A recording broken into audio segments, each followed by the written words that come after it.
Big story at 6. Governor Walker in Oshkosh today signing Senate Bill 252, supporting community redevelopment across the state. It's one of several bills hitting the governor's desk this week, including anti-heroin legislation authored by Representative John Nygren of Marinette.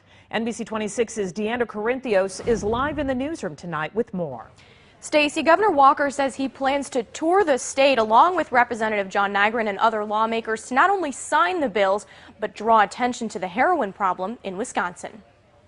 Governor Scott Walker throwing his support behind 7 different bills that fight drug use, particularly heroin. We don't want to just sign the law. We want to draw some attention to what we think has become an epidemic in some parts of the state. First responders will be able to administer Narcan, a drug to reverse the effects of an overdose. They'll allow for better treatment options for addicts, especially in rural areas. There'll be a Good Samaritan law giving someone immunity for calling 911 to report an overdose, and the bills will help keep prescription drugs out of the wrong hands, drugs that often lead to heroin abuse. Marinette County Representative John Nygren expects the legislation to speed up ongoing efforts to fight drug use. Marinette County is putting together a drug court.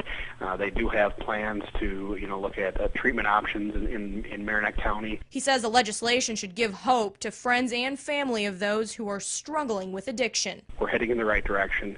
None of these are silver bullets, but we're definitely taking steps towards addressing this issue in our state. And help save lives.